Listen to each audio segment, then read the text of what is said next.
Hola chicas, chicos, vamos a continuar con la docencia y lo vamos a hacer con algunos vídeos explicativos y con todo el material que yo os estoy subiendo a la plataforma. Me gustaría que repasásemos del tema 4 que estábamos viendo, el tema del comentario de texto. Quiero recordaros, si se os pide hacer el resumen, tres cosas que hay que saber del resumen. La primera, que se hace en un párrafo. La segunda, que se hace sin marcas personales, es decir, todo en tercera persona o en impersonal. Nunca metemos una segunda persona ni una primera persona porque todo eso son marcas de subjetividad.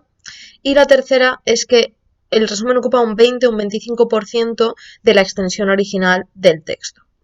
Bien, además, recursos que no se pueden usar en un resumen, pues sacar frases entrecomilladas del texto o citar frases tal cual del texto. Lo que hay que hacer es parafrasear, es decir, buscad vuestras propias palabras para trabajar el contenido del texto.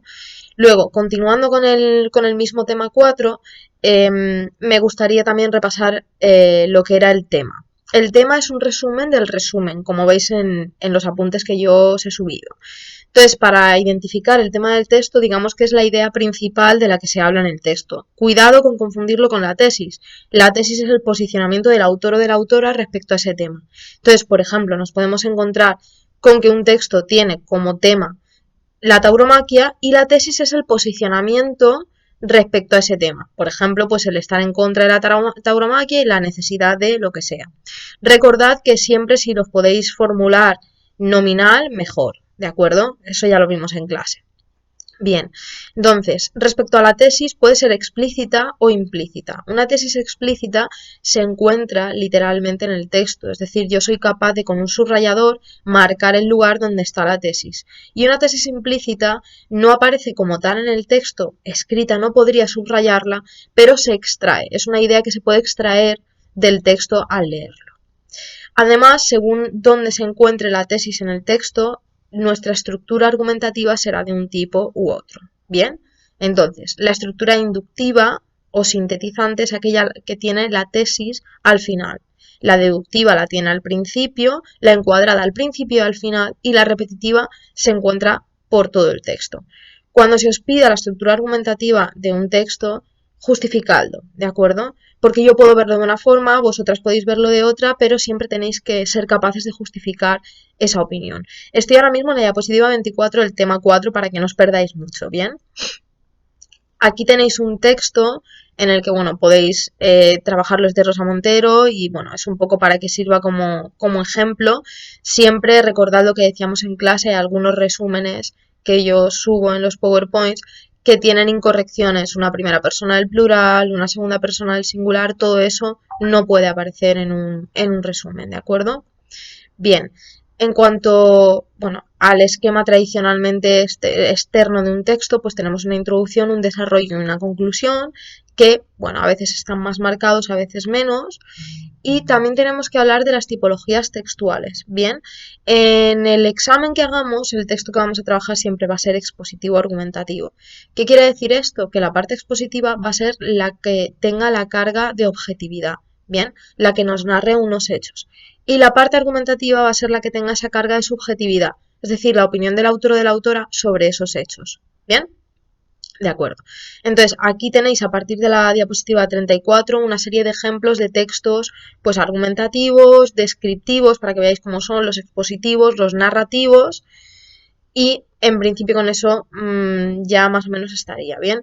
Esas secuencias que se llaman, bien, pues si yo encuentro un texto en el que hay una parte que es un diálogo, pero hay otra parte que es una descripción muy amplia, son secuencias, ¿bien? No quiere decir que un texto, por ser un texto narrativo, no contenga el resto de secuencias. Tú puedes encontrarte con una novela, es un texto narrativo, pero que tenga diálogos, y es un texto dialógico, ¿de acuerdo? Y habría que marcarlo como tal. Entonces, siempre se trabaja por secuencias y hay una que predomina, pero el resto también puede aparecer sin ningún problema, ¿vale? Y aquí tenéis otro ejemplo de lo mismo.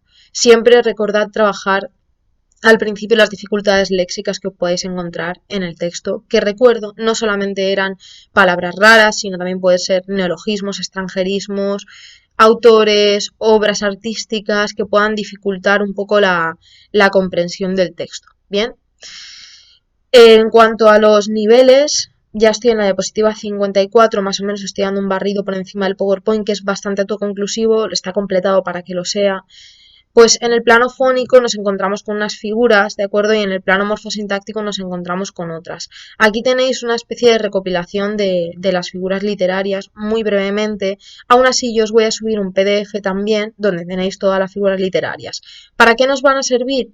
Bueno, pues para, si en un texto existen esos recursos, poder identificarlos y poder explicar qué valor tienen en ese texto. Esas figuras no solamente se dan en poesía, sino que yo también las puedo encontrar en un artículo periodístico. ¿Por qué?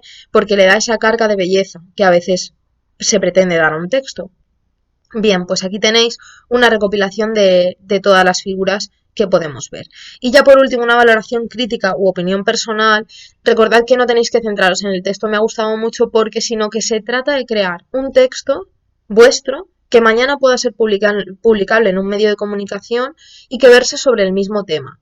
Obviamente la tesis puede ser la misma que la de la autora o la del autor, pero también podéis estar en contra. ¿De acuerdo? Entonces se trata de crear vuestro propio texto desde cero.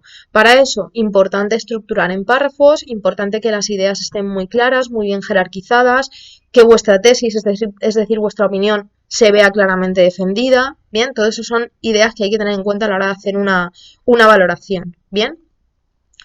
Entonces, ¿qué evitaremos? Pues vamos a evitar el repetir sistemáticamente, es decir, el decir lo mismo que dice el texto pero con otras palabras. No, vamos a apoyarnos en argumentos nuevos, vamos a darle una vuelta de tuerca, vamos a intentar crear un texto original, ¿bien? Entonces, tampoco os ciñáis solamente a criticar el texto, tanto en positivo como en negativo. Bien, el texto que yo os proponga, pues os sirve de apoyo y ya está, pero se trata de que creéis uno nuevo. Bien, con eso creo que ya habríamos trabajado un poco el tema del comentario de texto y en el siguiente vídeo continuaremos con otras explicaciones.